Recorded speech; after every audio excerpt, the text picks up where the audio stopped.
Hello साथियों, आप सभी का स्वागत और अभिनंदन है 7-11 स्टडी यूट्यूब चैनल पर। आज हम जो चर्चा करने वाले हैं वो CET 10+2 का जो थर्ड शिफ्ट का जो पेपर था 134C उसके बारे में हम चर्चा करने वाले हैं। और Rajasthan GK, Rajasthan polity, India polity और करंट अफेयर के जितने भी सवाल हैं उन सबको अपन अच्छे से हल करने वाले हैं। इससे पहले अगर आप नए हो तो मुझे ज़रूर सपोर्ट करें। मेरे इस चैनल पर आपको पिछले 10 से 11 साल के जो पुराने पेपर है RPSC द्वारा लिए गए हो या RSSB बोर्ड यानी अधीनस्थ चयन कर्मचारी बोर्ड द्वारा जो एग्ज़ाम्स लिए गए वो सारे पेपर का सॉल्यूशन आपको बहुत अच्छे से शानदार तरीके से व्याख्या के साथ आपको उपलब्ध है। आप प्लेलिस्ट में जाकर देख सकते हो। इसके अलावा मैं बात कर लूँ तो देखो, मेरे इस चैनल पर आपको टॉपिक वाइज करंट अफेयर भी मैं उपलब्ध करवाने लगा हूँ। 3 से 4 क्लासें करवा दिए। करंट अफेयर भी मैं टाइम पे आपको उपलब्ध करवाता रहूँगा। तो आप मुझे ज़रूर सपोर्ट करें, मेरे चैनल को ज़रूर सब्सक्राइब करें और आपकी कोई क्वेरी हो तो कमेंट ज़रूर करें। तो बढ़ता है पहले क्वेश्चन की ओर। पहला क्वेश्चन सीधा ही आपके सामने है, ये रहा। अपन केवल राजस्थान जीके के क्वेश्चन हल करेंगे। तो ये आपका साइंस हो गया, ये साइंस हो गया, ये आ गया आपका फर्स्ट क्वेश्चन आ गया है ना। 11 नंबर पे आपका सीधा फर्स्ट क्वेश्चन है। तो मैं इसको थोड़ा सा बड़ा कर लेता हूँ जिससे आपको दिखने में थोड़ी सी आसानी हो जाएगा। क्लियर। निम्नलिखित में से राजस्थान सरकार द्वारा घोषित Rajiv Gandhi scholarship for academic excellence scheme 2021 की विशेषता कौन सी नहीं है, यह आपको बताना है। तो देखते कौन सी नहीं है। इस घोषणा में राजीव गांधी के जन्म दिवस पर 20 अगस्त 2021 को घोषणा की गई थी। इस स्कीम का उद्देश्य कि राजस्थान के विद्यार्थियों को उच्च विदेशी विश्वविद्यालय में अध्ययन के लिए वित्तीय सहायता देना। और ऑप्शन नंबर सी है कि इस स्कीम में न्यूनतम 33 स्थान लड़कियों के लिए आरक्षित हैं। और फोर्थ ऑप्शन आपका कि जिन विद्यार्थियों के अभिभावकों की वार्षिक आय 8 लाख से कम हो उनको उच्च प्राथमिकता दी गई है। तो ऑप्शन नंबर सी जो है इसकी विशेषता नहीं, इसमें लड़कियों को बिल्कुल आरक्षण नहीं दिया हुआ है। ठीक है इसमें। तो ऑप्शन नंबर सी जो है आपका बिल्कुल राइट आंसर हो जाएगा। क्लियर। अगला क्वेश्चन की ओर देख लेते हैं गाइस। अगला क्वेश्चन क्या है, तो अगला क्वेश्चन देखते हैं अपन। इसको मैं 2 पार्टों में कर देता हूँ। ये आपका साइंस हो गया, ये आ गया आपका ना क्वेश्चन नंबर 13। निम्नलिखित में से कौन सा एक भारत के सर्वोच्च न्यायालय के अपीलीय अधिकार क्षेत्र से प्रत्यक्षता संबंधित है, ये आपको बताना है। तो ऑप्शन नंबर ए जो है आपका दीवानी और आपराधिक संवैधानिक मुकदमों की अपील है, केवल संवैधानिक मुकदमों की अपील है, और संघ और राज्य के मध्य विवादों का न्याय निर्णय और राज्यों के मध्य विवादों का न्याय निर्णय। तो 13 का जो आपका राइट आंसर हो जाएगा बिल्कुल ऑप्शन नंबर जो ए है आपका बिल्कुल सही आंसर होगा। ऑप्शन नंबर ए है जो आपका बिल्कुल राइट आंसर हो जाएगा। अगला क्वेश्चन देख लेते हैं गाइस। अगला क्वेश्चन क्या है, तो मैं थोड़ा सा बड़ा कर देता हूँ आपकी विजिबिलिटी के लिए। ये इधर भी नहीं है अपना, इधर देखते अपन कोई हो क्वेश्चन जो अच्छे से हो। ये आ गया आपका। वागड़ी बोली राजस्थान के डैश क्षेत्र में बोली जाती है, ये आपको बताना है।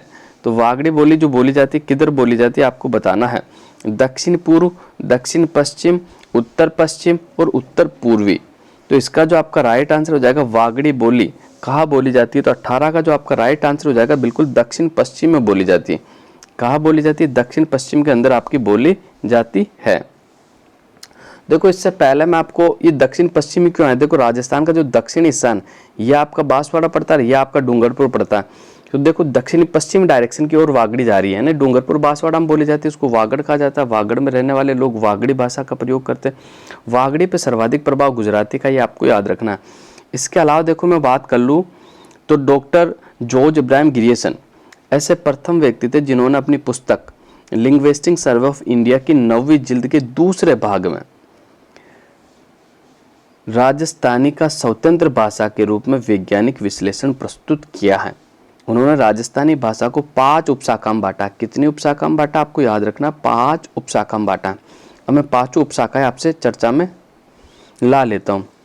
सबसे पहले जो आपकी भाषा है कौन सी है, तो आपकी पश्चिमी राजस्थानी, फिर आपकी मध्य पूर्वी राजस्थानी, फिर आपकी उत्तर पूर्वी राजस्थानी, फिर आपकी दक्षिण पूर्वी राजस्थानी, फिर आपकी दक्षिणी राजस्थानी। अब देखो इसको याद करने का बहुत आसान तरीका है। पश्चिमी राजस्थानी और दक्षिणी राजस्थानी दोनों अलग कर दो। इसके बाद मध्य पूर्वी, सबसे पहले उत्तर आता है, उत्तर के बाद फिर मध्य, फिर आपका दक्षिणी। क्लियर, याद हो गया। मध्य पूर्वी राजस्थानी, उत्तरी पूर्वी राजस्थानी, दक्षिणी पूर्वी राजस्थानी। पश्चिमी राजस्थान के अंदर जो बोलियां बताई गई वो एक तो आपकी मारवाड़ी, एक मेवाड़ी, वागड़े और शेखावटी, जबकि मध्य पूर्वी राजस्थान के ढूंढाड़ी और हाड़ौती आती है आपकी। उत्तरी पूर्वी राजस्थान के अंदर मेवाती और अहिरवाटी आती है, जबकि दक्षिण पूर्वी राजस्थान में मालवी और निम्बाड़ी आपकी आती है। ठीक है, ये आपको याद रखना है। और दक्षिण राजस्थान आपकी वागड़ी बोली बोली जाती है। इसके अलावा मैं बात करता हूँ एलपी तहसीतोरी, जिन्हें राजस्थान की भाषाओं को दो भागों में बांटा है। तो आपके पश्चिमी राजस्थानी, एक आपकी पूर्वी राजस्थानी। एक तो पश्चिमी राजस्थानी होगी, एक पूर्वी राजस्थानी आपकी होगी। पश्चिमी राजस्थानी में कौन कौन सी बोलियों को शामिल किया? तो आपकी शेखावटी, ठीक है, जोधपुर की खड़ी राजस्थानी, डडकी, थली, बीकानेरी, किशनगढ़ी, खेराड़ी, सिरोही, गोडवाड़ी, देवड़ावाटी। जबकि पूर्वी राजस्थानी जिसे ढूंढाड़ी कहा जाता है उसमें तोरावटी, खड़ी जयपुरी, काठेड़ी, अजमेरी, राजावटी, चौरासी, नागरचोल और हाड़ौती को शामिल किया गया है। अब अगला क्वेश्चन देख लेते हैं गाइस। अगला क्वेश्चन क्या है? तो अगला क्वेश्चन अपन देख लेते हैं अच्छे से।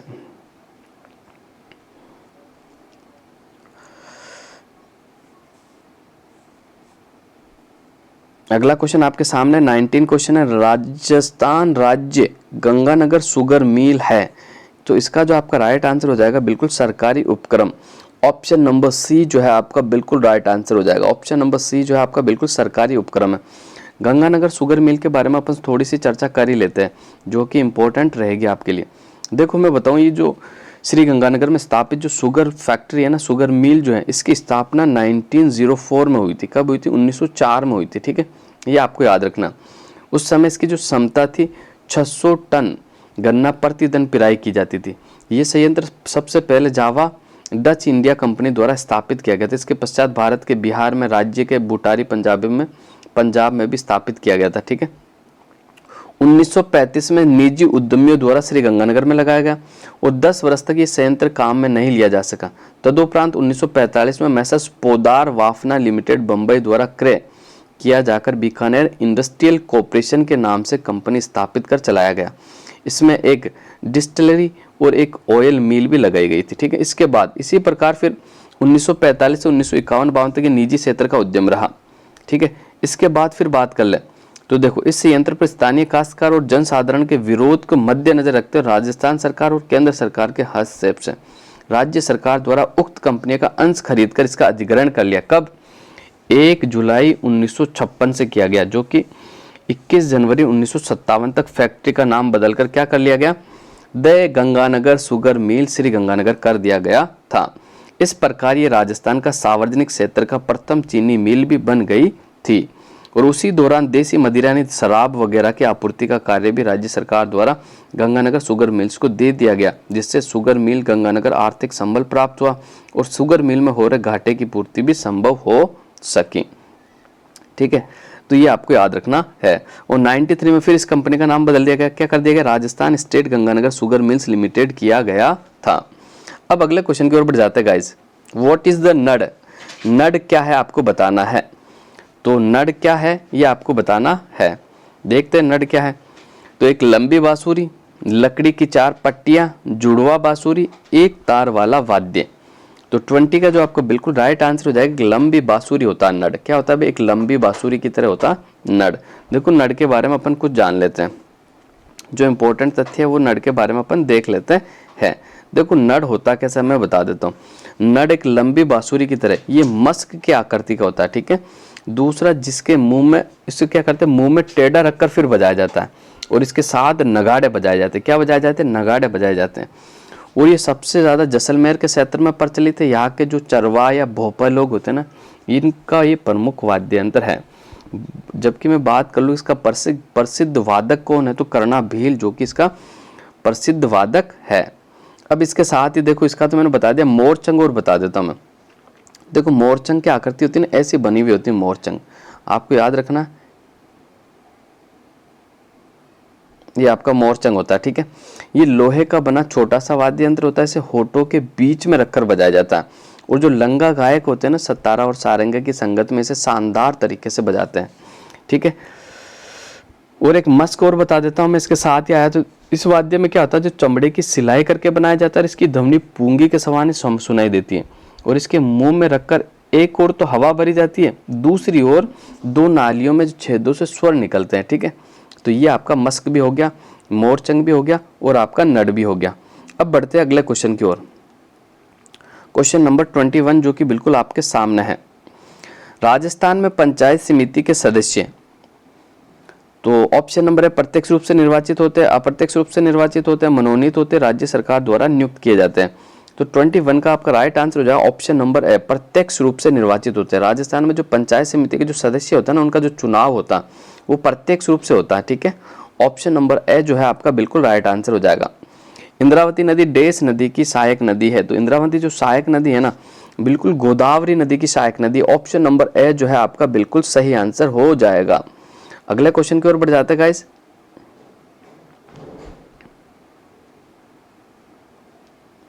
तो ये अगला क्वेश्चन, ये मैथ्स में साइंस हो गया आपका।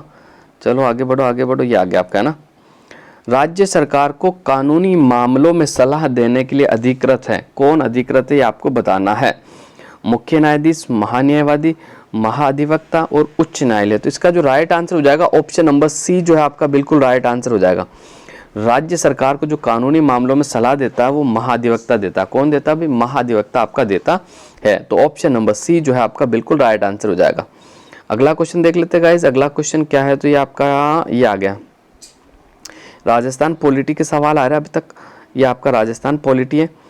क्वेश्चन नंबर 30 यही है, निम्नलिखित में से कौन सा राजस्थान के मुख्यमंत्री का पद नहीं है, ये आपको बताना है।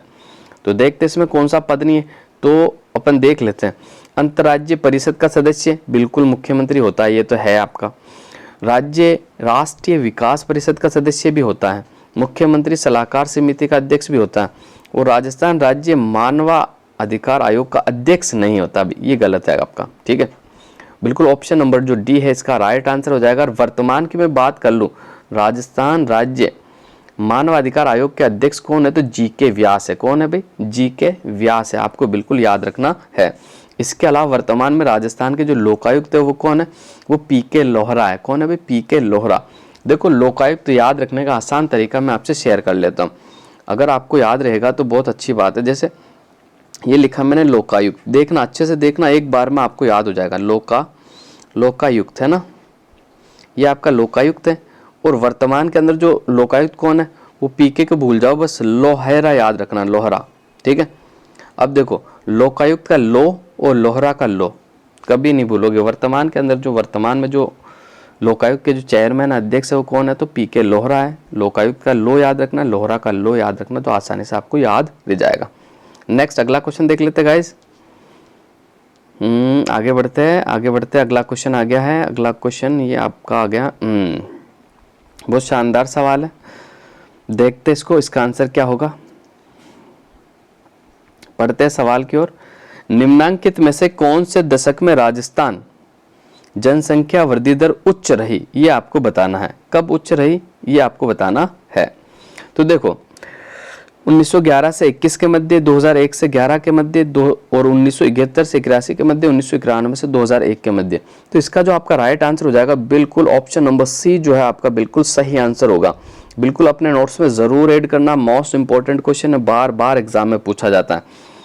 तो 1971 से 81 के मध्य जो राजस्थान की 10 की वृद्धि दर, जनसंख्या वृद्धि दर थी वो कितनी थी? तो आपको याद रखना, सीधा सवाल में छपेगा, 32.97 थी। ठीक है, जो आज तक की सर्वाधिक वृद्धि दर मानी जाती है 32.97, बिल्कुल आपको याद रखना कितनी थी? 32.97। जबकि कौन से दशक में सर्वाधिक कमी आई थी? तो ये भी आपको याद रखना, जनसंख्या ह्रास दर सबसे कम रही थी, वो रही थी 1911 से 1921 के मध्य। कितनी? -6.29%। कितनी? -6.29% रही थी। कारण क्या था? ह्रास दर का जो प्रमुख कारण था ना वो छप्पनी अकाल था, कि उस समय जो छप्पनी अकाल पड़ा था उसकी वजह से लाखों लोग अकाल मृत्यु हो गई। उन परिस्थितियों में पानी का अभाव, साधनों का अभाव न होना, स्वास्थ्य और सेवाओं की अत्यंत कमी के कारण इस दशक के अंदर वृद्धि की बजाय कमी हुई थी, ये आपको याद रखना है। इसके अलावा मैं और फैक्टों की बात कर लेता हूं। तो देखो राजस्थान की जो जनसंख्या थी, देखो 2001 के अंदर राजस्थान की जो जनसंख्या थी 5,65,07,188 थी, जो कि 2011 में बढ़कर कितनी होगी? 6,85,48,437 होगी। क्लियर? और इसके अलावा देखो मैं बात कर लेता हूँ 2001 से 11 के मध्य जनसंख्या वृद्धि दर कितनी रही? तो आपको याद रखना 21.3। कितनी भाई? 21.3% आपकी जनसंख्या वृद्धि दर रही थी। ठीक है, इसके अलावा देखो मैं बात कर लेता हूँ 1981 से 1991 के मध्य कितनी रही थी, तो 28.44 कितनी रही थी। सवाल एग्जाम में पूछेगा सीधा। ठीक है भाई, मैंने क्या बताया आपको कि 81 से 91 के मध्य जो जनसंख्या वृद्धि दर रही थी वो कितनी रही थी आपकी, 48.44। ठीक है, याद रखना। 2001 से 11 के मध्य 21.3, और अब मैं बता देता हूँ 1991 से 2001 के मध्य जो रही थी वो 28.41 थी। कितनी भी, 28.41%। ठीक है, ये याद रखना है। 2001 के मुकाबले में 2011 इसमें 7% की कमी आई। सीधा सवाल पूछा जाएगा, 7.11% की कमी आई है। ठीक है, 2001 के अंदर जो जनसंख्या वृद्धि दर कितनी थी, 2001 में मैंने आपको बताई थी कितनी थी, 28.41, जबकि अब कितनी होगी, अब आपकी घटकर होगी 21.3। ठीक है, ये आपको याद रखना है। अब आगे बढ़ जाते हैं अगले क्वेश्चन की ओर गाइस। अगला क्वेश्चन क्या है, तो अगला क्वेश्चन देख लेते हैं अपन। इसके अलावा देखो मैं आपसे यहाँ शेयर कर ही लेता हूँ, थोड़ा सा बड़ा करके ये लो, यहाँ से आपको से शेयर कर देता हूँ मैं कुछ इंपॉर्टेंट तथ्य। सर्वाधिक जनसंख्या वृद्धि दर वाले जिलों की मैं बात करना चाहूँगा। सबसे पहला आपका बाड़मेर। बाड़मेर की कितनी है, तो 32.5%। कितनी, 32.5%। जैसलमेर की मैं बात कर लेता हूँ तो 31.8%। कितना, 31.8%। जोधपुर की मैं बात कर लेता हूँ, जोधपुर की आपकी कितनी हो जाएगी, तो 27.7%। क्लियर। इसके अलावा देखो 3 न्यूनतम जनसंख्या वृद्धि दर वाले जिला आपको मैं बताता हूँ। सबसे पहला आपका गंगानगर की हो जाएगी केवल 10%। ठीक है, आपको याद रखना। उसके बाद आएगा आपका झुंझुनू। उसके बाद आपका क्या आएगा, झुंझुनू की कितनी हो जाएगी, तो 11.7%। ठीक है, इसके बाद आपका आता पाली की कितनी हो जाएगी, तो पाली की आपकी 11.9%। ये आपको याद रखना, बार बार एग्जाम्स में पूछा जाता है। अब अगले क्वेश्चन की ओर बढ़ जाते हैं। अगला क्वेश्चन क्या है, तो मैं वापस अपने क्वेश्चन पर आ जाता हूँ अच्छे से। ये लो, अपन वापस अपने क्वेश्चन पर आ गए। अगला क्वेश्चन देख लेते हैं। ये आपका कंप्यूटर, ये आपका हो गया। इधर से देख लेते हैं अपना कौन सा है मामला। 38 जो कि करंट अफेयर का था, फिर भी इसको देख लेते हैं अपन। संघाई सहयोग संगठन SCO के शिखर सम्मेलन की मेजबानी 15 से 16 सितंबर 2022 को किस देश ने की थी, ये आपको बताना है। तो 38 का जो आपका बिल्कुल राइट आंसर हो जाएगा ऑप्शन नंबर डी, उज्बेकिस्तान ने की थी। किसने की थी, उज्बेकिस्तान के द्वारा की गई थी। ऑप्शन नंबर जो डी है आपका बिल्कुल राइट आंसर हो जाएगा। अगला क्वेश्चन देखते हैं। 39वां क्वेश्चन है, शानदार क्वेश्चन आपका।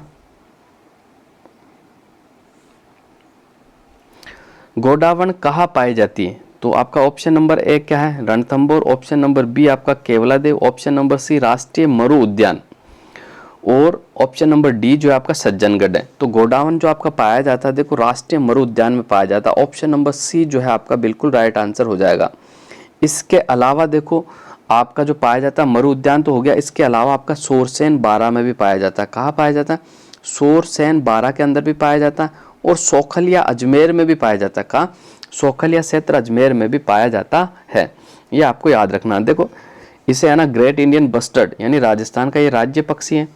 इसे, इसका जो वैज्ञानिक नाम है वो है आपका क्या, क्रायोटिस नाइग्रीसेप्स। क्रायोटिस नाइग्रीसेप्स। ठीक है, और उड़ने वाले पक्षियों में ये एक सबसे अधिक भारी पक्षियों में से एक पक्षी है।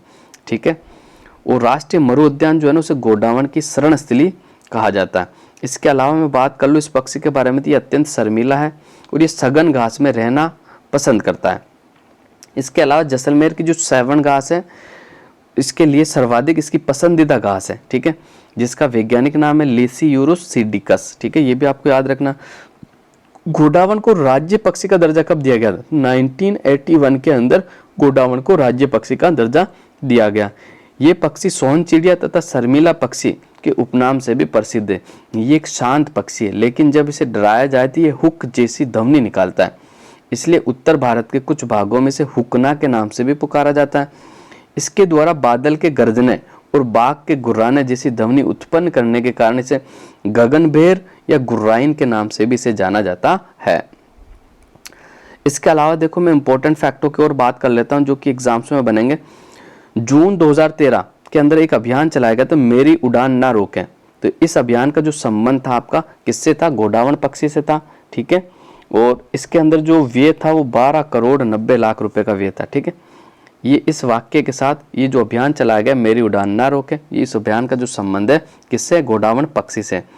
इसके अलावा देखो मैं बात कर लेता हूँ, भारत सरकार द्वारा वन्य जीव निवास में समन्वित विकास के तहत किए जा रहे प्रजाति रिकवर कार्यक्रम के अंतर्गत चयनित 17 प्रजातियों में से गोडावण को भी शामिल किया गया। सीधा आरपीसी सवाल पूछेगी आपको कि केंद्र सरकार द्वारा जो कार्यक्रम चलाया जा रहा प्रजाति रिकवर कार्यक्रम, उसमें राजस्थान का कौन सा पक्षी शामिल है, तो गोडावण आपका शामिल है। इसका शिकार करने पर आपको देखो 10 वर्ष की सजा और 25,000 का जुर्माना भी भुगतान करना पड़ सकता है, इसलिए इसका शिकार नहीं करना चाहिए। ठीक है, तो अब बढ़ जाते हैं अगले क्वेश्चन की ओर। अपन अगला क्वेश्चन क्या है, तो अगला क्वेश्चन ये आपके सामने है, ये रहा, अजमेर राज्य के प्रथम मुख्यमंत्री कौन थे, ये आपको बताना है। तो देखो अजमेर उस समय जब राजस्थान का एकीकरण नहीं हुआ था, भारत आज़ाद नहीं हुआ था, उस समय अजमेर एक राज्य था। ठीक है, आपको याद रखना। और उस समय राजस्थान के जो प्रथम और एकमात्र मुख्यमंत्री बने थे वो हरिभाऊ उपाध्याय बने थे। ऑप्शन नंबर जो बी है आपका बिल्कुल राइट आंसर हो जाएगा। क्लियर। अब देखो हरिभाऊ उपाध्याय के बारे में थोड़ी सी मैं बात कर लेता हूँ। तो इनका जन्म देखो आपको याद रखना, एग्जाम में पूछ ले कभी, तो इनका जन्म एमपी में हुआ, ये राजस्थान में इनका जन्म नहीं हुआ, इनका जन्म एमपी में हुआ, एमपी के ग्वालियर के बेरोसा गांव के अंदर, ये आपको याद रखना। इसके अलावा हटुंडी अजमेर में 1925 में इन्हें गांधी आश्रम की स्थापना भी करी है। ठीक है, इनको दा साहब के नाम से भी जाना जाता है। इनके अलावा इनकी कृतियों की मैं बात कर लूँ तो ओदुबर, नवजीवन पत्र और युग धर्म और त्याग भूमि, सरोदे की बुनियाद, ये हरिभाऊ द्वारा लिखित पुस्तक है। और त्याग भूमि जो कि इनका न्यूज़पेपर समाचार पत्र था। ठीक है, ये आपको याद रखना है। इसके अलावा थोड़ी सी मैं बात कर लेता हूँ आपके किसके, माणिक्यलाल वर्मा की। तो इनका जन्म 1897 में जब बिजोलिया आंदोलन शुरू हुआ था ना, उसी समय ये बिजोलिया के अंदर जन्मे थे। उदयपुर के किसान नेता है, प्रजामंडल के अग्रणी नेता है। ठीक है, 1938 में मेवाड़ प्रजामंडल की स्थापना भी करी। और पंचछीड़ा जो लोकगीत की जो रचयिता है वो कौन है आपके, वो आपके माणिक्यलाल वर्मा है। इसके अलावा इनके एक तो 1934 में इन्हें खांडलाई आश्रम की स्थापना करी थी। ये सवाल पूछा हुआ माणिक्यलाल वर्मा के द्वारा 1934 में, कब आपको याद रखना, 1934 में खांडलाई आश्रम की स्थापना करी थी। ठीक है, इसके अलावा मैं बात कर लेता हूँ तो मेवाड़ का वर्तमान शासन, ये जो पुस्तक है ये आपकी किनकी है, तो ये भी आपके माणिक्यलाल वर्मा की है। अब अगला क्वेश्चन की ओर बढ़ जाते हैं गाइस। अगला क्वेश्चन क्या है, तो अगला क्वेश्चन बिल्कुल आपके सामने है, ये रहा, ये आ गया आपका, है ना, 44। बहुत शानदार सवाल है, देखते हैं। राष्ट्रीय ग्रामीण रोजगार गारंटी स्कीम का नाम बदलकर महात्मा गांधी राष्ट्रीय ग्रामीण रोजगार स्कीम कब किया गया, तो 44 का जो आपका राइट आंसर हो जाएगा बिल्कुल ऑप्शन नंबर बी, 2 अक्टूबर 2009 को। कब किया गया भाई, 2 अक्टूबर 2009 को किया गया था। बिल्कुल ऑप्शन नंबर जो बी है आपका बिल्कुल सही आंसर होगा। अगले क्वेश्चन की ओर बढ़ते गाइस। 45, निम्नलिखित में से शेखावटी के किस संगठन की स्थापना 1921 में असहयोग आंदोलन के प्रभाव में हुई थी, ये आपको बताना है। तो इसका जो राइट आंसर हो जाएगा बिल्कुल आपका चिड़ावा सेवा समिति, ऑप्शन नंबर जो बी है बिल्कुल राइट आंसर हो जाएगा। और मास्टर प्यारेलाल गुप्ता द्वारा इस समिति की स्थापना की गई थी, ये आपको याद रखना है। ठीक है, बिल्कुल। अगला क्वेश्चन की ओर बढ़ जाता है गाइस।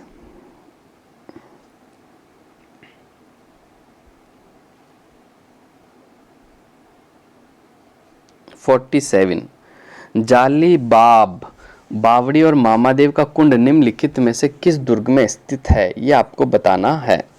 देखो चित्तौड़गढ़ में भी नहीं है आपका, बिल्कुल गागरोन में भी नहीं है, तारागढ़ बूंदी में भी नहीं है। तो इसका जो राइट आंसर हो जाएगा कुंभलगढ़ दुर्ग, कुंभलगढ़ दुर्ग। ठीक है, ये आपको याद रखना है। कुंभलगढ़ दुर्ग के अंदर आपका जाली बावड़ी और मामादेव का कुंड, मामादेव के कुंड के बिल्कुल पास में ही महाराणा कुंभा की हत्या करी थी इनके पुत्र उदा के द्वारा। इसके अलावा मैं बात कर लूँ तो कुंभलगढ़ जो होगी थंब पहाड़ी पे बना हुआ है। इसका जो निर्माण करता है वो कौन है, तो वो संप्रेति मौर्य है। ठीक है, लेकिन इसका जो पुनर्जीर्णोद्वार और पुनर्निर्माण जो करवाया था वो महाराणा कुंभा के द्वारा 1448 में करवाया था, ये आपको याद रखना। चित्तौड़गढ़ का जो निर्माण करता है वो चित्रांगद मौर्य और राजस्थान का सबसे बड़ा सबसे बड़ा लिविंग फोर्ट भी है और राजस्थान का क्षेत्रफल की दृष्टि से सबसे बड़ा आपका दुर्ग भी है।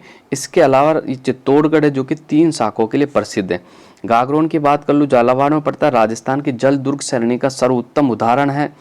इसके अलावा मैं बात कर लूँ तो गागरोन के अंदर संत पीपा की आपकी छतरी है और संत मलिक शाह की दरगाह भी आपको कहाँ मिलेगी, सॉरी मलिक शाह आपका जालौर में, संत मिट्ठे शाह की जो दरगाह आपके गागरोन के दुर्ग में है। ठीक है। तारागढ़ बूंदी का निर्माण बरसिंह हाड़ा के द्वारा 1354 ईस्वी में करवाया गया था।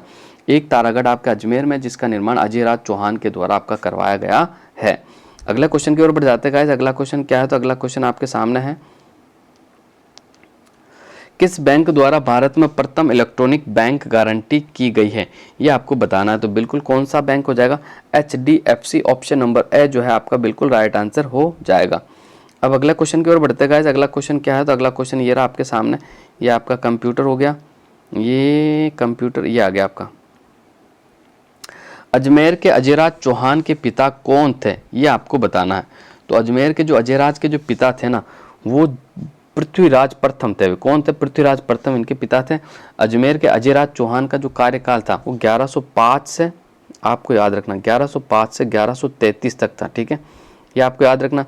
और अजमेर की स्थापना, अजमेर नगर की स्थापना भी इसने नहीं करी। और अजमेर जो अजमेरू दुर्ग है, जो तारागढ़ है अब वर्तमान का, ये तारागढ़ दुर्ग नाम किसने दिया था, तो ये पृथ्वीराज सिसोदिया, ठीक है, उडना राजकुमार द्वारा, अपनी पत्नी का नाम था तारा, उनके नाम पर इसने कुछ जीर्णोद्वार करवा के इस दुर्ग का, इसका नाम तारागढ़ कर दिया। पहले से अजय मेरू दुर्ग के नाम से जाना जाता था। इसका निर्माण अजयराज चौहान के द्वारा करवाया गया। यह आपको बिल्कुल याद रखना। कब करवाया गया था, तो 1113 के अंदर, 1113 ईस्वी के अंदर इसका निर्माण करवाया गया था। बिल्कुल आपको याद रखना। इसके अलावा आना सागर झील की बात कर लो तो इसका निर्माण अरुणोराज द्वारा करवाया गया। और आना सागर के अंदर आपका बांडी नदी का पानी आता है। आना सागर जो आपका राष्ट्रीय झील संरक्षण कार्यक्रम के अंदर भी शामिल है। अजमेर की 2 झीलें शामिल है, एक तो आपकी पुष्कर, दूसरा आपका अजमेर। ये भी आपको याद रखना, मोस्ट इंपोर्टेंट तथ्य, बार बार एग्जाम्स में आपका पूछा जाता है। थार्नवेट के वर्गीकरण के अनुसार निम्नलिखित में से कौन सा जैसलमेर की जलवायु प्रस्तुत करता है, ये आपको बताना है। ठीक है, तो देखते हैं इसका सही आंसर क्या होगा।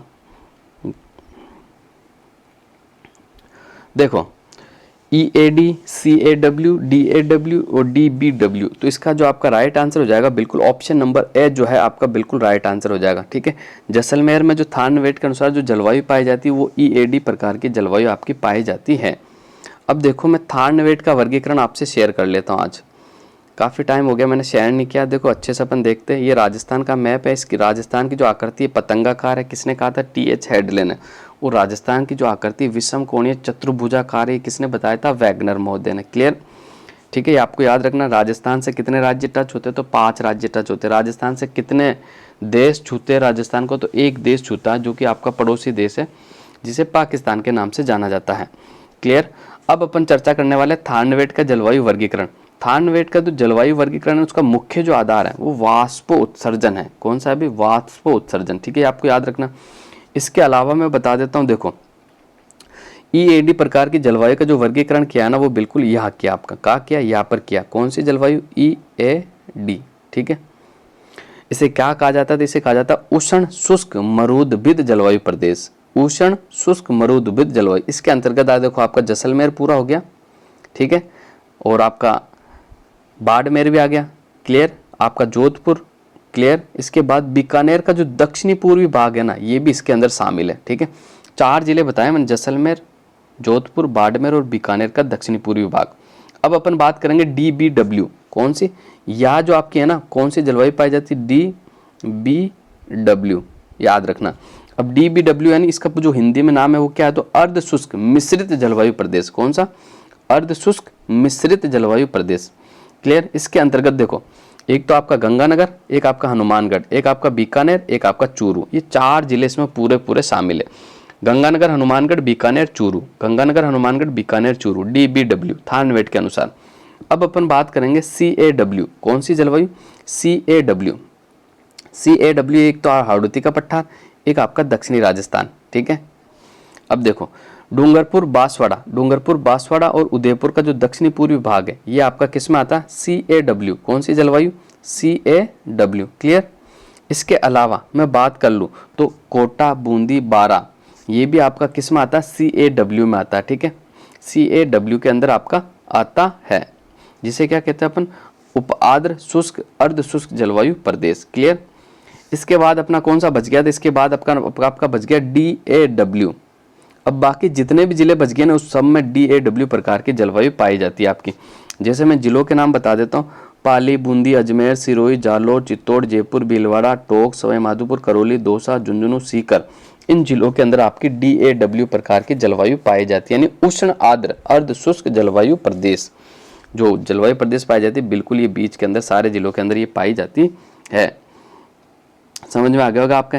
अब अगले क्वेश्चन की ओर बढ़ जाते हैं गाइस। अगला क्वेश्चन क्या है तो अपन देख लेते हैं, वापस अपने क्वेश्चन पर आ जाते हैं। थानवेट मैंने अच्छे से आपको बता दिया, इससे पहले मैंने कोपेन का वर्गीकरण भी आपको समझा दिया। अब आगे बढ़ते हैं अपन। राजस्थान का कौन सा जिला अति आर्द्र जलवायु प्रदेश का भाग है, ये आपको बताना। तो अजमेर भी अति आर्द्र नहीं है, जयपुर भी नहीं है, आपका बीकानेर भी नहीं, कोटा जो है, कोटा, झालावाड़, डूंगरपुर, बांसवाड़ा, ये जो है आपके अति आर्द्र जलवायु प्रदेश के अंदर आते हैं। तो ऑप्शन नंबर जो बी है आपका बिल्कुल राइट आंसर हो जाएगा। अगला क्वेश्चन देख लेते हैं गाइस।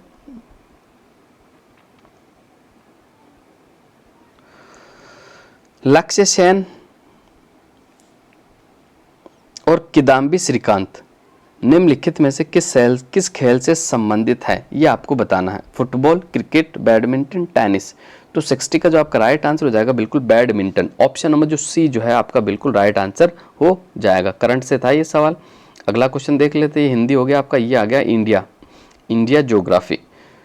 भारत में शंकुधारी वृक्ष पाए जाते हैं, यानी कहाँ पाए जाते हैं ये आपको बताना है। तो 62 का जो बिल्कुल आपका राइट आंसर होगा ऑप्शन नंबर डी, शंकुधारी वन केवल पर्वतीय वनों के अंदर ही पाए जाते हैं। ऑप्शन नंबर जो डी है आपका बिल्कुल राइट आंसर हो जाएगा। क्लियर। अगला क्वेश्चन देखते हैं गाइस। अगला क्वेश्चन क्या है? आहड़ का उत्खनन कार्य किसके नेतृत्व में संपादित हुआ, ये आपको बताना है। ठीक है, ये शायद कल या परसों के पेपर में भी सवाल आपका पूछा गया था और वापस से रिपीट हुआ, तो देख लेते हैं अपन इसका सही आंसर क्या होगा।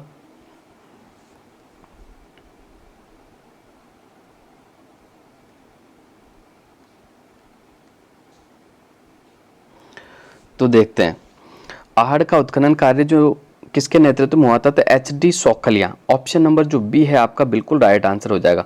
आहड़ सभ्यता के बारे में आपको कुछ बता दूं, ये आहड़ नदी के किनारे मिली उदयपुर जिले में। आहड़ का उत्खनन सर्वप्रथम किसने किया था, तो 1953 में अक्षय कीर्ति व्यास के द्वारा किया गया। उसके बाद आपके RC अग्रवाल, फिर HD सौखलिया ने इसका उत्खनन किया है। आहड़ सभ्यता से एक ही मकान के अंदर आपको 6 चूल्हे प्राप्त हुए। इसके अलावा सिलबट्टा भी आपको प्राप्त हुआ। आहड़ में पक्की ईंटों के मकान बनाए जाते थे। आहड़ एक ग्रामीण सभ्यता, आहड़ कैसी सभ्यता, एक ग्रामीण सभ्यता, ये आपको याद रखना। इसके अलावा आहड़ से 6 सिक्के और 3 मोहरें प्राप्त हुई आपकी। ठीक है, एक मोहरे पे एक तरफ त्रिशूल, दूसरी तरफ अपोलो का चिन्ह आपका था। ठीक है, तो ये भी आपको याद रखना, मोस्ट इंपॉर्टेंट है। आहड़ सभ्यता से बार बार आपका सवाल बनता। अनाज रखने के जो बर्तन, गोरे व कोठे कहाँ से प्राप्त होते, वो भी आपके आहड़ से प्राप्त हुए। कहाँ से प्राप्त हुए? आहड़ से प्राप्त हुए। आहड़ को ताम्रवती नगरी और तांबावली के नाम से जाना जाता है, जबकि 10वीं और 11वीं सदी में से आघाट दुर्ग और आघाटपुर के नाम से भी जाना जाता था। जबकि इसके स्थानीय नाम की बात कर लूँ तो इसे धुलकोट के नाम से जाना जाता है। किस नाम से जाना जाता है? धुलकोट के नाम से इसे जाना जाता है। अब अगले क्वेश्चन की ओर बढ़ जाते हैं गाइस। अगला क्वेश्चन क्या है, तो अगला क्वेश्चन अपन देख लेते हैं। अगला क्वेश्चन क्या है बिल्कुल आपके सामने है, देखते हैं। अरुण जल विद्युत परियोजना भारत एवं किसके सहयोग का परिणाम है, ये आपको बताना है। तो इसका बिल्कुल आपका राइट आंसर हो जाएगा ऑप्शन नंबर बी, भारत व नेपाल, है ना। ऑप्शन नंबर बी जो है आपका बिल्कुल राइट आंसर हो जाएगा। अरुण जल विद्युत परियोजना भारत और नेपाल की संयुक्त परियोजना है। नेक्स्ट अगला क्वेश्चन देखते हैं गाइस। राजीव गांधी ग्रामीण ओलंपिकों का उद्घाटन राजस्थान के मुख्यमंत्री द्वारा किया गया। तो 65 का जो आपका राइट आंसर हो जाएगा बिल्कुल ऑप्शन नंबर ए, जोधपुर में किया गया। लेकिन अब वापस से आपके राजीव गांधी, पहले केवल ग्रामीण ओलंपिक थे, अब राजीव गांधी ग्रामीण और शहरी ओलंपिक आपके शुरू हो गए। तो यहाँ से आपका पक्का सवाल बनेगा करंट में, RS प्री के अंदर तो पक्का ही बनेगा, और जो भी अच्छे लेवल है यहाँ से सवाल पक्का बनेगा। सबसे पहले मैं बता देता हूँ, राजीव गांधी ग्रामीण एवं शहरी ओलंपिक खेलों का शुभारंभ, ये आपका पुराना था, अब ये नया दूसरा संस्करण है, उसके बारे में बता रहा हूँ। तो इसका जो शुभारंभ हुआ था 5 अगस्त 2023 को हुआ था। पहले आपको याद रखना कब, 5 अगस्त 2023 को, ठीक है। और कहाँ से हुआ था, सवाई मानसिंह स्टेडियम जयपुर से, ठीक है। आपको याद रखना अशोक गहलोत ने टॉस कर कबड्डी की शुरुआत कर दी। सबसे पहले जो गेम्स स्टार्ट हुआ था वो कबड्डी का हुआ था, ठीक है, ये आपको याद रखना। मुख्यमंत्री अशोक गहलोत ने प्रदेश की 11,252 पंचायतों और 535 नगर निकायों में ओलंपिक खेलों की शुरुआत की है, ये आपको याद रखना। इसके अलावा देखो इसका जो उद्देश्य है वो क्या था, जब अशोक गहलोत ने अपना भाषण दे रहे थे तब उन्होंने कहा था कि हिंदुस्तान के इतिहास में हमने पहली बार शहरी और ग्रामीण ओलंपिक की शुरुआत की। राजस्थान में प्रतिभाओं की कमी नहीं है, मैं चाहता हूं कि राजस्थान के हर खिलाड़ी को अपनी प्रतिभा दिखाने का मौका मिले, इसलिए ओलंपिक का आयोजन किया जा रहा है। और इसमें कुल रजिस्ट्रेशन जो हुआ था वो 58.71 लाख से ज़्यादा रजिस्ट्रेशन आपका हुआ है। इसके अलावा जो राजीव गांधी आपका जो ये खेल है ये 4 स्तरों पर होगा। कितने स्तरों पर होगा, 4 स्तरों पर होगा, ठीक है। पंचायत स्तरीय, ब्लॉक स्तरीय, जिला स्तरीय और राज्य स्तरीय, ठीक। कौन कौन से खेल होंगे, kabaddi, tennis ball, cricket, volleyball, football, shooting, ये पुरुष वर्ग का है, जबकि खो खो महिला वर्ग है, और एथलेटिक्स ये आपका होने वाला है। इसके अलावा देखो मैं बात कर लूँ तो उसी तरह शहरी खेल जो है ना वो 3 स्तर पर होंगे, ग्रामीण 4 पर होंगे, शहरी 3, नगर निकाय, जिला स्तरीय और राज्य स्तरीय प्रतियोगिता कराई जाएगी, ठीक है। इसके अलावा सभी खिलाड़ियों को तो टी शर्ट और एक सर्टिफिकेट प्रदान किया जाएगा। प्रदेश के 11,252 ग्राम पंचायतों और 538 नगर निकायों में 10 वर्ष से लेकर 82 वर्ष, ये एज जरूर पूछी जाएगी भाई कितनी उम्र के भाग ले सकते हैं, तो आपको याद रखना 10 से 82। और कितने लोगों ने रजिस्ट्रेशन कराया, मैंने आपको पहले बता दिया था 58.51, अच्छा सॉरी मैंने पहले 71 बोला होगा आपका ना, तो इसका जो 58.51 लाख खिलाड़ियों ने अपना रजिस्ट्रेशन कराया। खेल ग्राम पंचायत 5 अगस्त से शुरू होकर 10 अगस्त तक चलेंगे, जबकि ब्लॉक स्तर वाले जो 17 अगस्त से लेकर आपके 22 अगस्त तक चलेंगे। फिर जिला स्तर के जो 1 सितंबर से 6 सितंबर तक चलेंगे। उसके बाद राज्य स्तर के जो 15 सितंबर से 18 सितंबर तक आपके खेले जाएंगे, ठीक है, ये आपको याद रखना है। इसके अलावा मैं बात कर लूँ तो देखो भरतपुर नगर निगम और नगर पालिका के शहरी क्षेत्रों में ABA तक 6,557 टीमों का विभिन्न खेलों के लिए गठन किया गया, जबकि भरतपुर जिले से कुल 2,38,953 खिलाड़ियों का पंजीकरण किया गया है। तो ये जो जितने भी इंपॉर्टेंट थे तथ्य सारे मैंने आपसे शेयर कर लिया। अब अगले क्वेश्चन की ओर बढ़ जाते हैं गाइस। अगला क्वेश्चन क्या है, तो अगला क्वेश्चन बिल्कुल आपके सामने है। राजस्थान के प्रथम वित्त आयोग के अध्यक्ष कौन थे, ये आपको बताना है, ठीक है। तो राजस्थान के जो प्रथम वित्त आयोग के जो अध्यक्ष थे वो कौन थे, तो बिल्कुल आपके कृष्ण कुमार गोयल थे। कौन थे भाई, कृष्ण कुमार गोयल, के गोयल। ऑप्शन नंबर बी जो है आपका बिल्कुल राइट आंसर हो जाएगा, ठीक है। और प्रथम वित्त आयोग का जो गठन हुआ था ना, आपको याद रखना 24 अप्रैल 1994 को हुआ था। कब हुआ, तो 24 अप्रैल 1994 को। और के गोयल का जो कार्यकाल था वो 1 अप्रैल 1995 से लेकर 31 मार्च 2000 तक इनका कार्यकाल था, ये आपको याद रखना है। इसके अलावा प्रथम वित्त आयोग के जो अध्यक्ष थे वो के गोयल। दूसरे वित्त आयोग के अध्यक्ष की बात कर लूँ तो आपके हीरालाल देवपुरा थे। कौन थे भाई, हीरालाल देवपुरा। जबकि तीसरे वित्त आयोग के जो अध्यक्ष थे वो मणिक चंद सुराणा थे। कौन थे भाई, मणिक चंद सुराणा, ठीक है। और चौथे वित्त आयोग के जो अध्यक्ष थे आपके डॉक्टर BD कल्ला थे। और 5वें वित्त आयोग के जो अध्यक्ष आपके कौन है, डॉक्टर ज्योति किरण, डॉक्टर ज्योति किरण। और मैं अगर वर्तमान की बात कर लूँ तो वर्तमान में जो छठा वित्त आयोग के जो अध्यक्ष है वो कौन है, तो वो आपके प्रद्युमन सिंह है। कौन है भाई, प्रद्युमन सिंह, आपको बिल्कुल याद रखना है प्रद्युमन सिंह। और दो सदस्य भी है, एक तो आपके भाजपा के विधायक अशोक लाहौटी जो कि सांगानेर से, एक भीम से पूर्व कांग्रेस विधायक लक्ष्मण सिंह रावत को सदस्य नियुक्त किया गया है, ये भी आपको याद रखना है। अब अगले क्वेश्चन की ओर बढ़ जाते हैं। अगला क्वेश्चन देखते हैं अपन, अगला क्वेश्चन क्या है।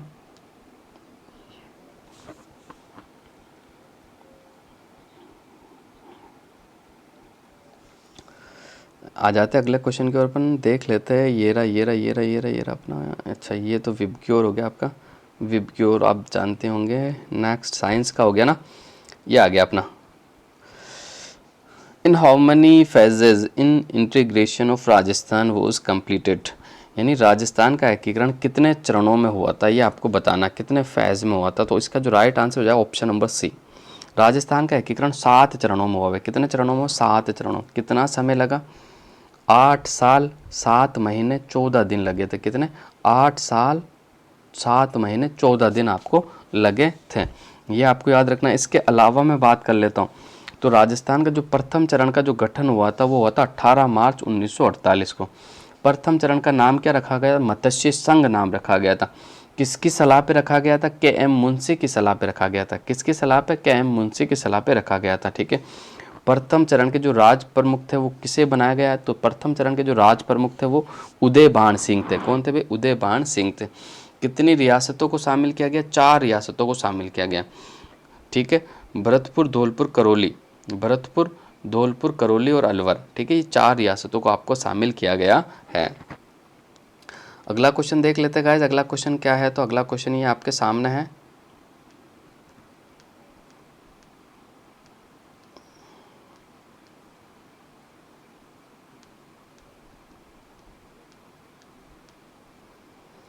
नदी जिसे पश्चिम बंगाल का शोक कहा जाता है वह है। तो पश्चिम बंगाल का शोक कौन सी नदी को कहा जाता है ये आपको बताना है। तो इसका जो आपका राइट आंसर हो जाएगा, दामोदर नदी को पश्चिम बंगाल का शोक कहा जाता है। कौन सी नदी को? दामोदर नदी को पश्चिम बंगाल का शोक कहा जाता है।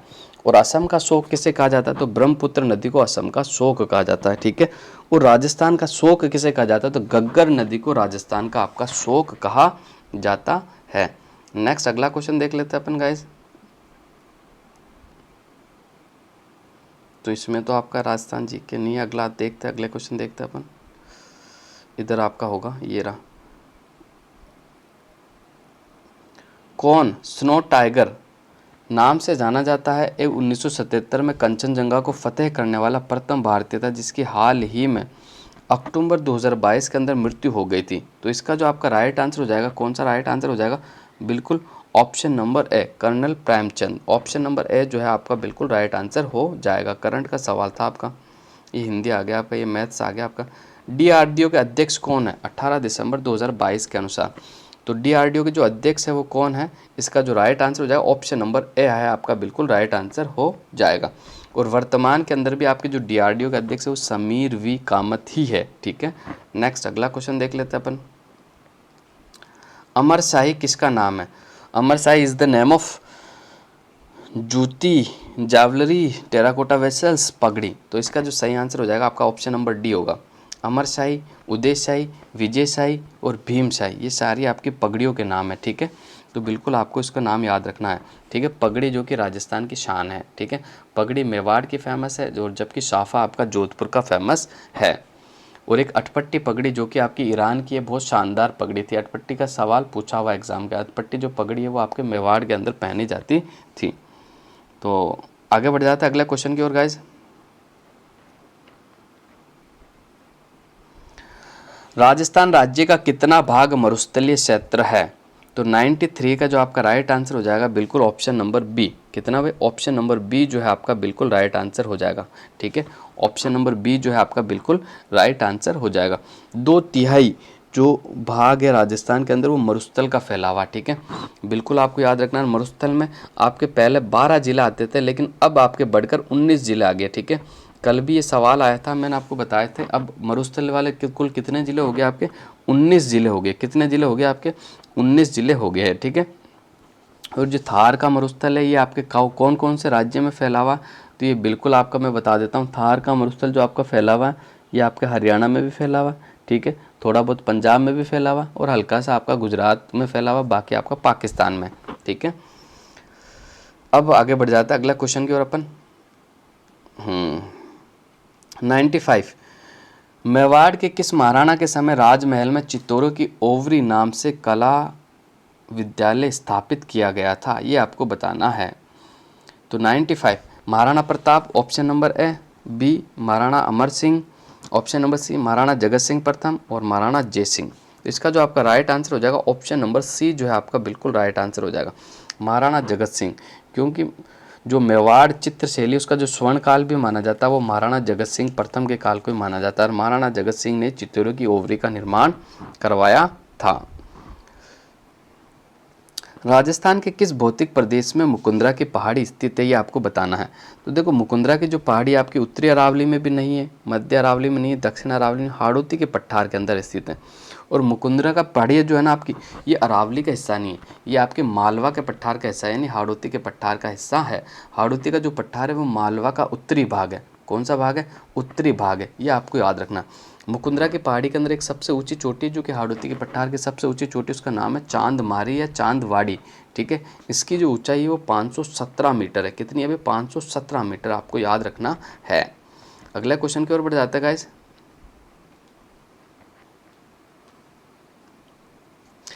किस बजट वर्ष में राजस्थान के मुख्यमंत्री ने राज्य स्तरीय पंचायत अवार्ड योजना की घोषणा की थी? ये आपको बताना है। तो इसका जो आपका राइट आंसर हो जाएगा बिल्कुल 99 का जो आपका राइट आंसर होगा ना, ऑप्शन नंबर बी, 2015-16 के अंदर। कब घोषणा की थी? 2015-16 में। शानदार सवाल है, बहुत कम बच्चे कर पाए होंगे क्योंकि बहुत पुराना सवाल पूछा है। ठीक है, राज्य स्तरीय जो पंचायत अवार्ड योजना की जो घोषणा की थी वो 2015-16 में आपकी की गई थी। अगला क्वेश्चन देख लेते गाइस।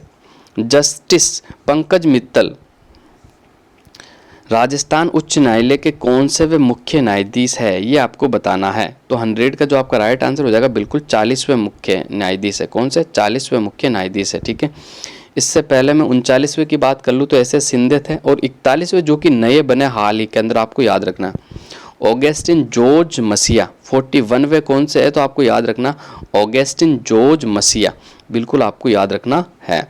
अगला क्वेश्चन देखते, भक्ति संत राणाबाई का जन्म कहाँ हुआ था? तो इसका जो आपका राइट आंसर हो जाएगा बिल्कुल हरनावा में हुआ था। ऑप्शन नंबर ए जो है आपका बिल्कुल राइट आंसर हो जाएगा।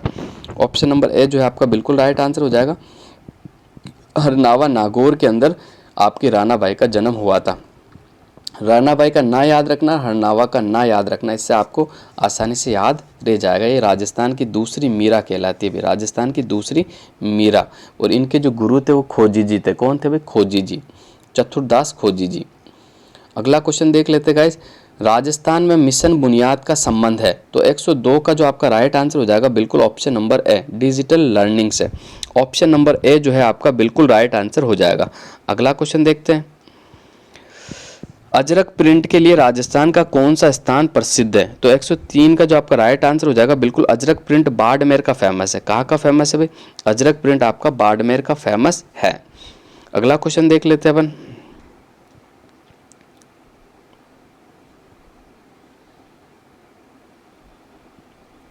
तेरह ताली नृत्य लोक देवता की प्रस्तुति में किया जाता है? तो 106 का आपका बिल्कुल राइट आंसर हो जाएगा। रामदेव जी की आराधना में आपका तेरह ताली नृत्य किया जाता है। मांगी बाई जो कि इसकी प्रमुख नृत्यांगना है। रामदेव जी के मंदिर की बात कर लो तो रुनेजा जैसलमेर में रामदेव जी का जो मेला लगता है आपका भाद्रपद शुक्ल द्वितीया से लेकर एकादशी तक आपका मेला लगता है। ठीक है, ये आपको याद रखना है, मोस्ट इंपॉर्टेंट है। अगले क्वेश्चन की ओर चलते हैं। ये आपका करंट से पूछा हुआ सवाल है। कौन सा पर्वतारोही 8,000 मीटर से ऊंची चोटियों के शिखर पर चढ़ने वाली प्रथम भारतीय महिला बन गई है? तो इसका जो आपका राइट आंसर हो जाएगा प्रियंका मोहता। ऑप्शन नंबर जो बी है आपका बिल्कुल राइट आंसर हो जाएगा। अगला क्वेश्चन देखते हैं। सैल्यूट 1 एक है, सैल्यूट 1 क्या है आपको बताना है। तो सैल्यूट 1 जो आपका है वो बिल्कुल क्या है? एक अंतरिक्ष स्टेशन है। ऑप्शन नंबर डी जो है आपका बिल्कुल राइट आंसर हो जाएगा। अगला क्वेश्चन देख लेते हैं गाइस। ये आपका रीजनिंग हो गया। ये आ गया, निम्नलिखित में से कौन सी नवीनतम पर्वत श्रृंखला है? ये आपको बताना है। ठीक है, तो 112 का अपना जो सही आंसर हो जाएगा बिल्कुल शिवालिक। ठीक है, हिमालय सबसे नवीन पर्वतमाला तो शिवालिक हिमालय का हिस्सा है। तो ऑप्शन नंबर सी जो है आपका बिल्कुल राइट आंसर आपका हो जाएगा।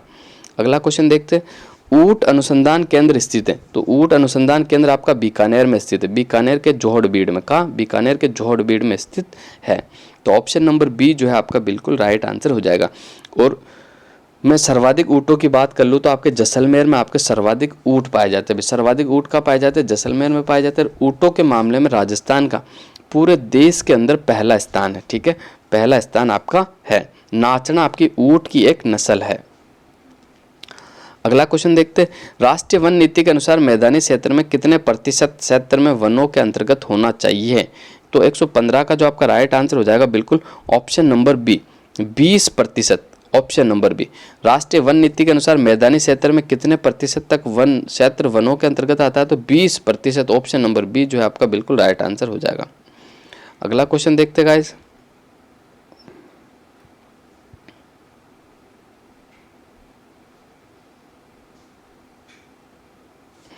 राज्य के कौन से जिले में अंतर्राष्ट्रीय सीमा पर दक्षिण से उत्तर की ओर स्थित है, ये आपको बताना है। ठीक है, बहुत शानदार सवाल है, इसके बारे में अच्छे से चर्चा करेंगे।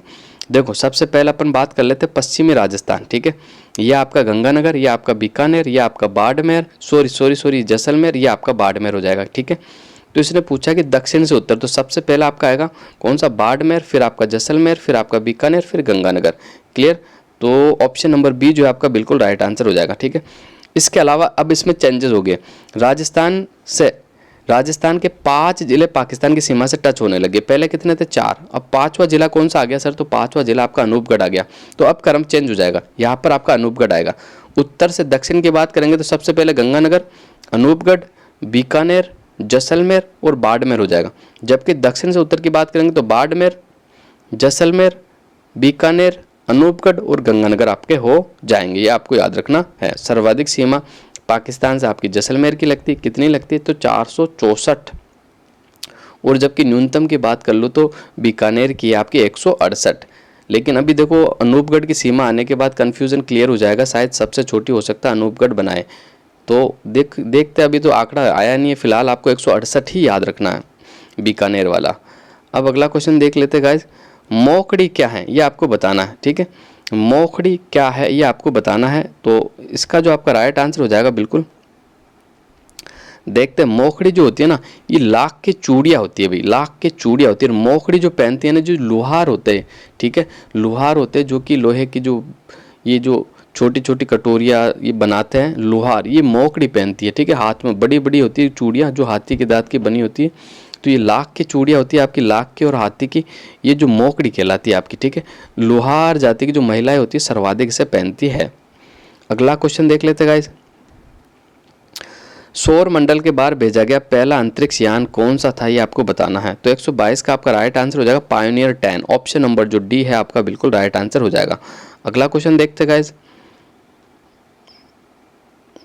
एलिस बलियात्स्की को नोबल शांति पुरस्कार 2022 में सम्मानित किया गया। वे निम्नलिखित में से किस देश से हैं, ये आपको बताना है। तो उनका देश कौन सा है ये आपको बताना है। तो देखो, यूक्रेन, बेलारूस, रूस और इंग्लैंड। तो बेलारूस से इनका संबंध है, किससे, बाली से बेलारूस, आसानी से आपको याद रह जाएगा। लेकिन अब नए नोबल आने वाले आपके, तो इसे याद रखने की आपको जरूरत नहीं पड़ेगी। निम्न में से कौन सा औद्योगिक क्षेत्र जोधपुर में स्थित नहीं है, ये आपको बताना है। तो 124 का देखो, पाल शिल्पग्राम भी है, बोरानाडा थर्ड भी है, मंडोर भी है, लेकिन नापासर जो है ना, नापासर ये आपका जोधपुर में स्थित नहीं है। ऑप्शन नंबर जो सी है, नापासर आपका बिल्कुल जोधपुर में स्थित नहीं है। अगला क्वेश्चन देख लेते गाइस, अगला क्वेश्चन क्या है, तो ये रहा अगला क्वेश्चन आपका, ये राजस्थान के राज्यपाल से संबंधित है। ठीक है, बहुत लंबा चौड़ा क्वेश्चन है, कौन सा है, 126 है। तो देखते हैं अपन, निम्न में से कौन सा कथन राजस्थान के राज्यपाल के संबंध में असत्य है। ठीक है, असत्य है।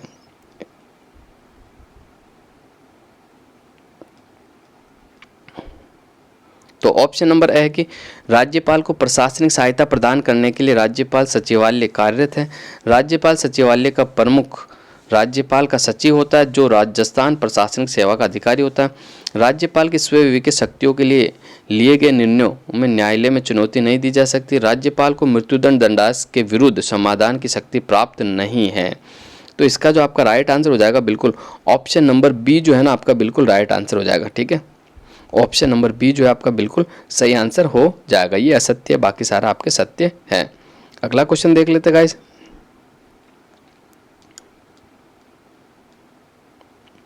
अति आर्द्र जलवायु प्रदेश में कौन सा जिला स्थित नहीं है। ये सवाल पहले भी आया था, वापस 2 बार अति आर्द्र जलवायु का सवाल पूछ लिया गया इसी पेपर के अंदर आपका।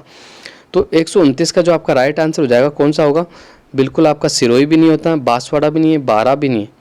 ठीक है, तो ये ऑप्शन नंबर बी जो है ना, ये आपका जो है अति आर्द्र जलवायु प्रदेश का जिला नहीं है, उत्तरी चित्तौड़गढ़, यानी बी वाला आपका बिल्कुल राइट आंसर हो जाएगा। सिरोही का माउंट आबू अति आर्द्र में आता है, बांसवाड़ा तो वैसे भी है, बारा भी वैसे भी है। तो ऑप्शन नंबर जो बी है आपका बिल्कुल राइट आंसर हो जाएगा। अगला क्वेश्चन देखते हैं गाइस,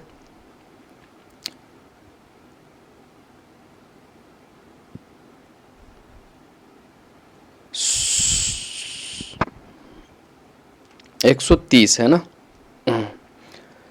राजस्थान में राज्यपाल लोकायुक्त की नियुक्ति के लिए निम्न में से किसके साथ परामर्श करता है। तो इसका जो राइट आंसर हो जाएगा देखो बिल्कुल ऑप्शन नंबर सी होगा। उच्चतम न्यायालय का मुख्य न्यायाधीश और विधानसभा का प्रतिपक्ष का नेता उससे परामर्श करता, ऑप्शन नंबर जो सी है आपका बिल्कुल राइट आंसर हो जाएगा। और वर्तमान राजस्थान का जो लोकायुक्त मैंने बताया था पीके लोहरा, कौन है भाई? पीके लोहरा है। जबकि मानवाधिकार आयोग का जो वर्तमान राजस्थान के अंदर अध्यक्ष है वो कौन है आपके? तो जीके व्यास। कौन है भाई? जीके व्यास। अगला क्वेश्चन देख लेते हैं गाइस। अगला क्वेश्चन क्या है, आगे बढ़ते हैं। ये आपका करंट का है, 131 देख लेते अपन। निम्नलिखित में से किसने 8/10/2022 को कुआलालंपुर में आयोजित विश्व बिलियर्ड्स चैंपियनशिप में अपना 25वां विश्व खिताब जीता है? तो 131 का जो राइट आंसर हो जाएगा वो पंकज अडवाणी ने। ऑप्शन नंबर बी जो है आपका बिल्कुल राइट आंसर हो जाएगा। अगला क्वेश्चन देख लेते हैं गाइस। अगला क्वेश्चन क्या है? तो अगला क्वेश्चन ये आपका विजय हजारे ट्रॉफी का संबंध किस खेल से है? तो 133 का जो राइट आंसर हो जाएगा बिल्कुल क्रिकेट से। ऑप्शन नंबर डी जो है आपका बिल्कुल राइट आंसर हो जाएगा। अगला क्वेश्चन देखते हैं। भारत के संविधान में निम्नलिखित में से किस अनुच्छेद में राज्यपाल की शपथ का प्रारूप दिया हुआ है? तो 134 का जो राइट आंसर हो जाएगा 159 के अंदर, अनुच्छेद 159 के अंदर आपका राज्यपाल की शपथ दी हुई है। राजस्थान सरकार ने किस वर्ष राजस्थान राज्य विद्युत बोर्ड को 5 सरकारी कंपनियों में बांट दिया था? तो 135 का जो राइट आंसर हो जाएगा 2000 के अंदर। कब? 2000 ईस्वी के अंदर राजस्थान सरकार ने राजस्थान राज्य विद्युत बोर्ड को 5 सरकारी कंपनियों में बांट दिया था। अगला क्वेश्चन देखते हैं। राजस्थान फाउंडेशन की स्थापना कब हुई है आपको बताना। तो राजस्थान फाउंडेशन की जो स्थापना हुई थी 2001 में हुई थी भी। आपको याद रखना राजस्थान फाउंडेशन की स्थापना कब हुई थी? 2001 के अंदर आपकी हुई थी। अगला क्वेश्चन देखते हैं गाइस। बाड़मेर का कानन मेले का मुख्य आकर्षण क्या है ये आपको बताना है। तो 137 का जो राइट आंसर हो जाएगा ऑप्शन नंबर डी गैर नृत्य। कौन सा नृत्य आपका? गैर नृत्य बिल्कुल आपका राइट आंसर हो जाएगा। अगला क्वेश्चन देखते हैं गाइस। भारत के मुख्य चुनाव आयुक्त कौन है 18 दिसंबर 2022 के अनुसार? तो इसका जो आपका राइट आंसर हो जाएगा 139 का Rajiv Kumar. Option number A जो है बिल्कुल आपका राइट आंसर हो जाएगा। अगला क्वेश्चन देखते हैं। 1919 में राजस्थान सेवा संघ की स्थापना कहाँ की गई थी ये आपको बताना है। तो ये वृद्धा महाराष्ट्र के अंदर की गई थी। कहाँ की गई थी? वृद्धा महाराष्ट्र के अंदर आपकी की गई थी विजय सिंह पथिक के द्वारा। अगला क्वेश्चन देखते हैं। India state of forest report 2019 के अनुसार उन राज्यों या केंद्र शासित प्रदेश नहीं की संख्या जहां वन क्षेत्र प्रतिशत मान 10 से भी कम है, ये आपको बताना है। तो इसका जो राइट आंसर हो जाएगा वो 6 है। कितने भाई? 6। ऑप्शन नंबर बी जो है आपका बिल्कुल राइट आंसर हो जाएगा। अगला क्वेश्चन देख लेते हैं गाइस। अगला क्वेश्चन क्या है? तो ये आ गया आपका राज्यों के निर्वाचन आयोग विधानसभा सदस्यों की अयोग्यता के संबंध में अपना परामर्श देते हैं। तो 143 का जो आपका राइट आंसर हो जाएगा किसे देते हैं? तो राज्यपाल को देते हैं। ऑप्शन नंबर बी जो है आपका बिल्कुल राइट आंसर हो जाएगा। अगला क्वेश्चन देखते हैं। किस सभ्यता में अच्छी विकसित प्राचीर युक्त किलेबंदी के अवशेष मिले हैं? तो 144 का जो बिल्कुल राइट आंसर हो जाएगा मैंने बताया था किले के जो साक्ष्य दुर्गीकरण के जो साक्ष्य मिले कालीबंगा से मिले। कालीबंगा सभ्यता की खोज अमलानंद घोष के द्वारा की गई थी। इसका उत्खनन बी लाल, बी.के. थापर, एम.डी. खरे, के.एम. श्रीवास्तव और एस.पी. श्रीवास्तव के द्वारा किया गया है। कालीबंगा सभ्यता से आपको देखो भूकंप के साक्ष्य, कुएं के साक्ष्य, बेलनाकार मोहरे के साक्ष्य, जले हुए चावल के साक्ष्य और जुते हुए खेत के साक्ष्य आपको मिले हैं। अगला क्वेश्चन देख लेते हैं। भारत के बास्केटबॉल दिग्गज अर्जुन पुरस्कार विजेता कौन है जिनका 15 नवंबर 2022 को निधन हो गया था? तो इसका जो आपका राइट आंसर हो जाएगा 145 का बिल्कुल ऑप्शन नंबर ए जो है आपका बिल्कुल राइट आंसर हो जाएगा गुलाम अब्बास मुंटसिर। अगला क्वेश्चन देखते हैं गाइस। अगला क्वेश्चन क्या है? तो ये आ गया आपका 147। इंदिरा रसोई योजना के अंतर्गत डैश प्रति प्लेट दोपहर का भोजन उपलब्ध करवाया जाता है? तो 147 का जो राइट आंसर हो जाएगा ऑप्शन नंबर सी 8 रुपये प्रति प्लेट। 8 रुपये प्रति प्लेट की दर से भोजन उपलब्ध करवाया जाता है। अगला क्वेश्चन देख लेते गाइस। 149 निम्न दस्तकारों में से किसे टेराकोटा ऑफ मोलेला के लिए पद्म पुरस्कार आपका दिया गया है? तो मोहनलाल कुमार को आपको टेराकोटा यानी जो मोलेला की जो टेराकोटा जो बर्तन जो मिट्टी के जो खिलौने बनाने की जो कला है उसके लिए मोहनलाल कुमार को पद्मश्री पुरस्कार भी दिया गया। और हाल ही के अंदर मोहनलाल कुमार का आपका निधन भी हो गया, आपको बिल्कुल याद रखना है। वापस से इनका सवाल आपका एग्जाम में बन सकता है। तो ये आज का आखिरी क्वेश्चन था, फिर ये आपका ग्राफ का यानी मैथ्स का आ गया। तो आज की क्लास को हम यही समाप्त करना चाहेंगे। अगली क्लास में साथियों आपसे फिर मुलाकात होगी। आप नए हो तो हमारे चैनल को ज़रूर सब्सक्राइब कीजिएगा। हमारे चैनल पर आपको बेहतरीन कंटेंट यानी बेहतरीन पुराने पेपरों की जो एक सीरीज़ है वो उपलब्ध करवाई जाती है, वो व्याख्या के साथ उपलब्ध करवाई जाती है। इसके अलावा करंट अफेयर, इसके अलावा राजस्थान जी के टॉपिक वाइज आपको करवाया जाता है। तो आज के लिए बस इतना ही। आप सभी का धन्यवाद।